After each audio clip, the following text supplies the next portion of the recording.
These violent delights have violent ends, and in their triumph die, like fire and powder. My name's Ben Ashley Hall, 26, from Accrington. I'm a musician, poet and novelist. Ladies and gentlemen, introducing your entertainment for this evening. Fighting out of the blue corner and weighing in at 300 pounds, this is Girls Cant.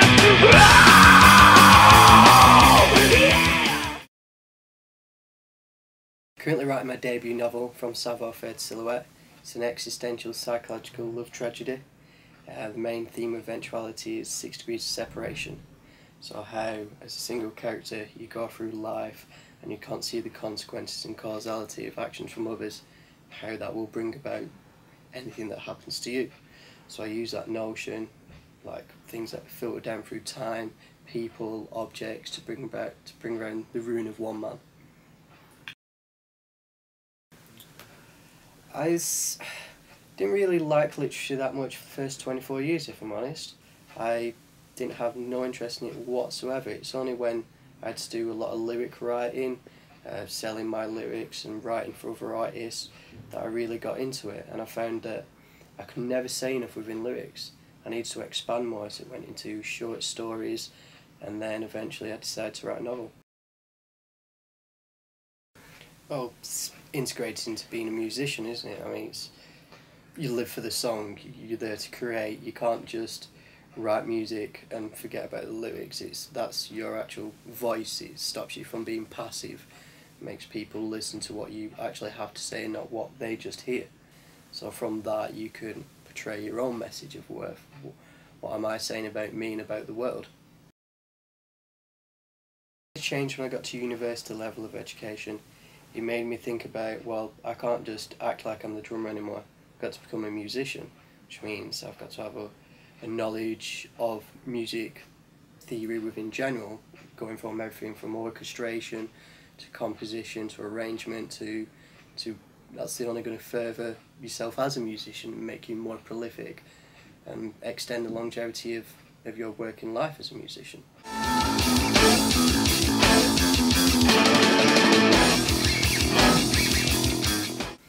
I did session playing for a little while, for about a year or so. I did it for mostly unsigned bands, artists and companies who were looking just for drummers to come into the studio, record their stuff and then leave it at that. So I get paid a one-off fee. Did a lot of actual church conferences and stuff like that because they always need musicians.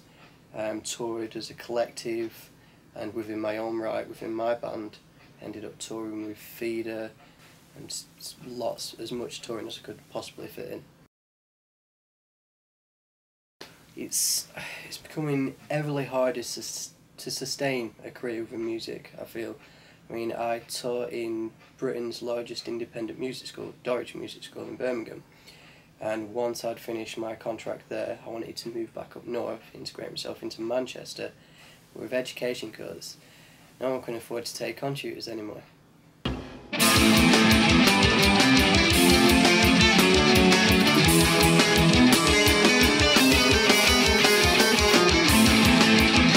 I'm currently doing freelance articles and stuff like that. I've just been hired by the London publication poljazzy.com, which is a spoken word magazine. So I do a lot of stuff for them, and I continue to write lyrics, sell lyrics, pass them on to people, work for people's albums, and just freelance anything I can to survive. First of all, I hate the word religion because it implies secularism. It implies, you know, restriction and rules, and I see it as church should be the people and never the building. That's just from a Christianity point of view. I believe that everyone's entitled to their own opinion, their own beliefs and their own way of life. That shall always ever be. Why I do believe, because I don't think I could live on my own. I honestly don't think I could go through this world not believing in anything. If it's too nihilistic, what would be the point of living if it's a dire question? I mean, yes, it could be hedonistic, follow pleasure, serving yourself, but if you're just serving yourself, you're not really doing anything of worthwhile. All you end up doing is fulfilling non-satisfactory satisfactions in a way. It's rebound, relapse, repeat. It's a dire question, going through the same thing again and again, which a lot of people do. You know, they might go, okay, I'm not happy at the moment. Get a new house. Yeah, that's it. I'll get a new house. That'll make me happy. That's not it. I'll get a new car. That'll make me happy. No, that's still not it. What about a new relationship? And they'll do the same thing, and eventually they'll transmute and change themselves from the inside out. And the person that they started with is not that person anymore. And they look at themselves and they feel ugly. And they just, that's everything I want to avoid. No. No. I hate religious music. I hate worship music. Like, no offence to people who write that kind of music, compose that kind of music, but it does nothing for me. I really struggle sometimes with worship music because it's boring, it's uninteresting, it's uninspiring. It's not something I personally listen to outside of church, so why should that give it any more worth? I see all music as worship. That is the reason music exists. It is a form of worship.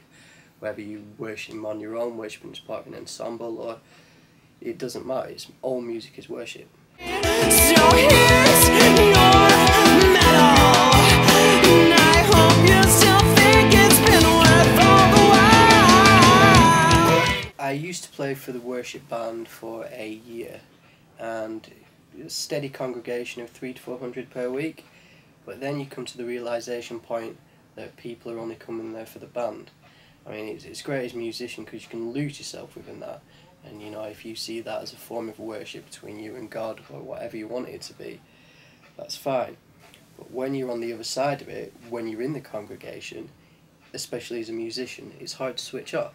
Because I'm still analysing everything, I'm still looking at all the musicians going, played that wrong, don't like that, and it's trying to find the right line in between letting go and worshipping and still maintaining your principles as a musician.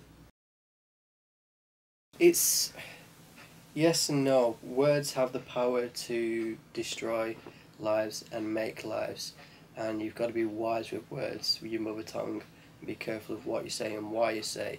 If I'm out there trash talking, splurting anything fictionally for the point of personal gain, then I'm not really doing anything. I'm not adding to the world or taking away from the world. If I point out faults and the joys of humanity, great human condition, it's going to make people think about life, about God, about society in general in relation to their own life. So I'd rather pose questions than answer them.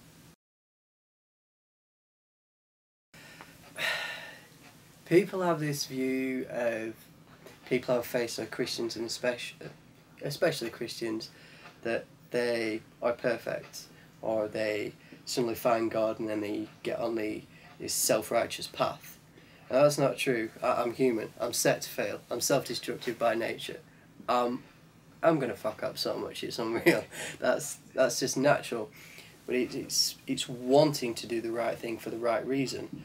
I might go out and drink too much. I might go out and meet a lady and try and resist natural urges and want a relationship the right way. That doesn't mean I'm automatically going to do it. That doesn't make me a bad person. I see a lot of Christians do ostracize themselves away from people they're trying to help because it's too judgmental, and get the condemning finger out and they point and go, thou shalt not do this, and it's sad to see because they're pushing themselves further away from anything that they want to be. You do look at Jesus, and he can go with prostitutes, he drank wine, turned water into wine. It's all about life and living life, and it's the company that you keep, and it's not the reasons why you keep it.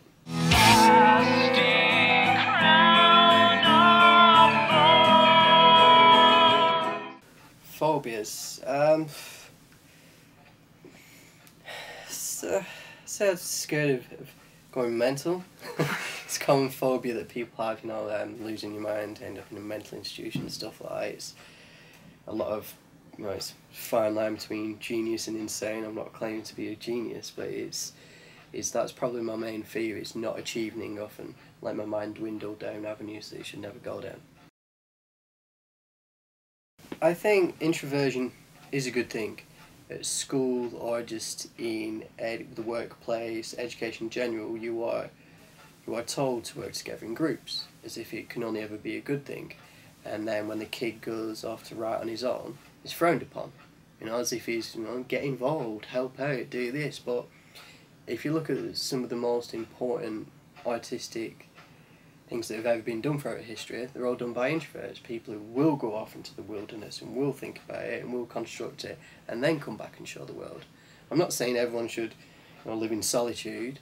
You know, there is a time to be extroverted and go out and party and dance, but it's finding the fine balance between both, you know, not extremes.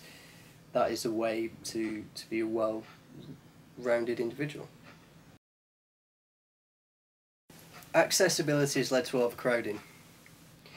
Before, I'd say being a virtuoso or being prolific at anything was recognised and it was celebrated. If you was a great musician, you know, you'd be accoladed, great writer, great anything. Now there's too much second-hand ideology of what something is. I go on search, and I try and search for new artists and stuff, writers, musicians, anything.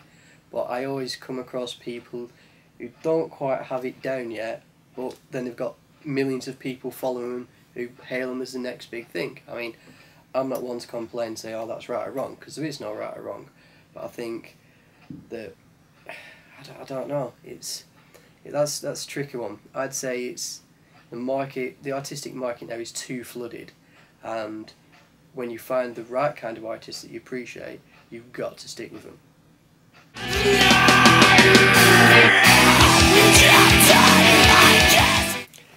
That's a tricky one. Obviously, writing for publications and stuff, it is hipsters, you know, high intel bohemian kids who I see them all the time, you know, all these writers on WordPress and stuff who think they're Homer, think they're Oscar Wilde, all these composers on YouTube who think they're Chopin and stuff, and I'd like to say that it would appeal to everyone, but I don't think it will. I think it will be the more alternative minded and people who are completely open, who don't have tunnel vision and who are open to interpretation, perspective of everything. Those who say, you know, nothing is true, everything is perceptible. And they are the kind of people who are most likely to be interested in what I write. In the next 12 months, I am currently writing a collection of poetry prose series that I'm going to turn into videos. So I'm going to take the ideology of music videos and spoken word and integrate them for the purposes as I feel my generation is harder to impress than last generations. They want everything is visual and stuff like that. Hearing things recorded or going to watch live performances doesn't cut it anymore. You've got to show your worth before anyone's going to buy into you. And in doing that and making it metaphysical and metaphorical and doing it that way means that I'm more than likely going to progress the way that I'd want to. Eventually I will have, obviously, merchandise in conjunction with my book, my music, and everything that you would get from a band or a novelist or anything like that. Things you can generally buy, but I'd want to make them a bit more thought provocative, not in your face for the sake of it, just t-shirts and jumpers and such which have a specific message to them, ones that you'll see people wearing down the street and go, oh, I don't just like that, what does it say and why does it say it? They'll make you think.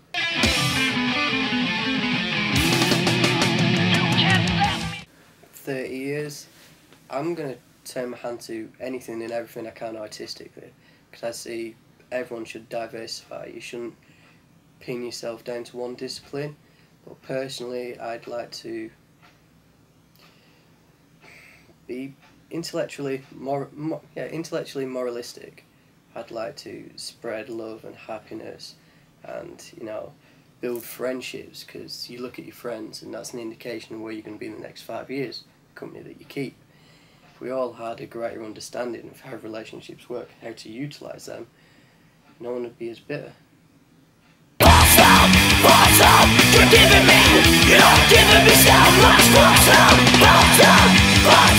in the